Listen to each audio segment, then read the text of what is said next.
시청자 여러분 안녕하십니까? 7월 2일 뉴스K 시작합니다. 첫 소식입니다. 성완종 리스트와 관련된 성역 없는 수사는 없었습니다. 지난 4개월 특별수사팀을 꾸려온 검찰은 성완종 리스트 8인 중 6명을 무혐의로 나머지 2명은 불구속 기소하는 것으로 수사를 끝냈습니다. 야권을 중심으로 특검 요구가 빗발치고 있는데요. 성지훈 기자와 이 사안 좀 더 상세하게 짚어보도록 하겠습니다. 스튜디오에 성지훈 기자 나와 있습니다. 안녕하십니까? 네, 안녕하십니까? 네, 먼저 수사 결과가 어떻게 나왔는지 설명을 해주시죠. 네, 검찰은 몸통을 건드리지는 않았습니다.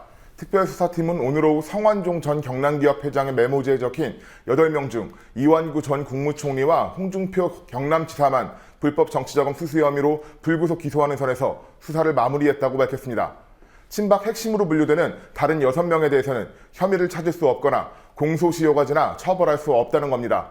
성완종 리스트에는 김기춘 전 대통령 비서실장을 비롯해 홍문종 전 새누리당 사무총장, 허태열 전 비서실장 등 정권 실세 8명의 이름이 적혀 있었습니다. 특히 홍문종 전 사무총장의 경우는 정치자금이 불법 대선 자금으로 흘러 들어갔을 가능성도 제기되면서 홍 전 사무총장의 혐의가 드러나면 박근혜 대통령도 자유로울 수 없을 것이라는 전망이 나왔습니다. 하지만 검찰은 소극적인 자세로 수사를 진행하다 오늘과 같은 결론을 내렸습니다.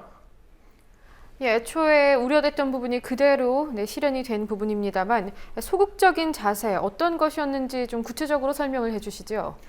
네, 검찰 안팎에서는 이미 지난 5월 말부터 사실상 수사가 끝났다는 관측이 지배적이었습니다. 검찰이 불법 정치자금을 수수한 혐의로 이완구 전 국무총리와 홍준표 경남도지사를 불구속 기소할 것이라는 방침을 밝힌 것도 그 당시였고요.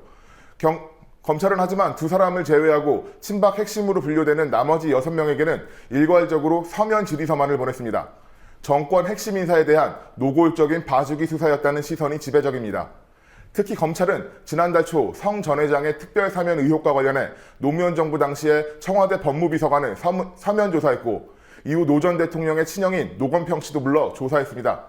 당초 리스트에 기초한 수사라고 했던 검찰은 갑자기 리스트에 국한된 수사가 아니라며 말을 바꾸기도 했습니다. 이때부터 경찰의 관심은 오히려 리스트 바깥으로 향하고 있었던 것으로 보입니다. 예, 경찰이 아니라 검찰을 말씀하신 거죠? 네. 예. 리스트 수사가 사실상 마무리에 이어가면서 좀 방향이 선회됐습니다. 물타기라는 지적도 이어지지 않았습니까? 네, 지난 4월 20일 황교안 법무부 장관은 국회 기관보고에서 8명에 대한 메모가 있기에 수사의 출발점이지만 특정인에 대해서만 관심을 갖고 있지는 않을 것이라고 말했습니다. 야당을 포함한 정치 전반에 대한 수사 확대를 지시한 것이어서 물타기가 시작된 것 아니냐는 비판이 나왔습니다. 새누리당은 노무현 정부 당시 성 전 회장의 특사 논란을 제기하면서 검찰 수사의 초점이 리스트의 인물에서 노건평 씨로 옮겨갔습니다.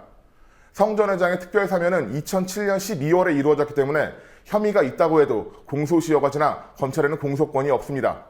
수사팀은 또 김한길 새정치민주연합 의원에 대해선 2013년 당대표 경선 시기에 3천만 원을, 이인재 새누리당 의원에 대해선 2012년 4월 총선을 앞두고 2천만 원을 성 전 회장으로부터 받은 혐의로 출석을 요구했습니다.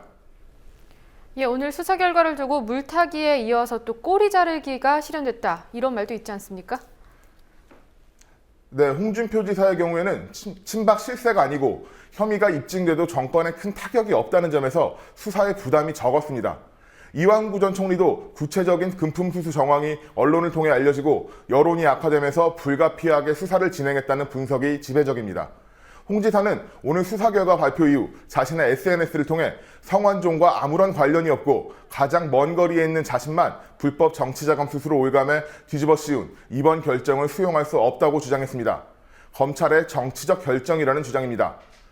홍 지사는 또 이번 사건이 대선 자금 수사를 회피하기 위해 억지로 만들어진 것이라며 법정 투쟁을 통해 무고함을 밝히겠다고 적었습니다.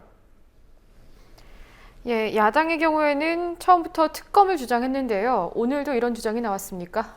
네, 문재인 새정치민주연합 대표는 몸통은커녕 깃털도 뽑지 못한 수사라며 강하게 반발했습니다. 문 대표는 오늘 오전에 열린 긴급 최고위원회의에서 오늘 수사 결과 발표에 대해 스스로 권력을 위해 존재하는 정치검찰임을 자백하며 검찰 스스로 사망 선고를 한 것이라고 말했습니다. 유은혜 대변인도 현안 브리핑을 통해 오늘 수사 결과를 비리 게이트 물타기와 야당 흠집 흠집내기 수사라고 비판했습니다. 이종걸 원내대표와 추미애 최고위원 역시 검찰이 정권의 입맛에 맞는 수사를 하느라 정작 수사해야 할 대상들은 조사도 하지 않았다고 주장했습니다. 새정치민주연합은 상설특검으로는 이번 의혹을 제대로 규명할 수 없다며 성완종 특검법을 통해 독립적인 수사를 하자고 요구해왔습니다. 경실련 등 시민단체들도 성완종 특검법을 통한 특검을 요구하고 있습니다. 성완종 특검법은 새누리당의 반대에 부딪혀 현재 법사위에 계류돼 있습니다. 예, 새누리당의 경우에는 어떤 입장입니까? 네, 새누리당은 검찰이 추상 같은 의지를 가졌더라도 증거가 불충분하고 공소시효가 지나 어쩔 수 없었을 것이라는 입장입니다. 특검에 대해서도 상설특검에 따른 정상적인 특검을 하자고만 주장하고 있습니다. 예, 애초에 증거도 없고 공소시효가 지났으면 수사 자체를 반대했어야 되는 게 아닌가라는 생각도 듭니다. 여기까지 듣겠습니다. 수고하셨습니다.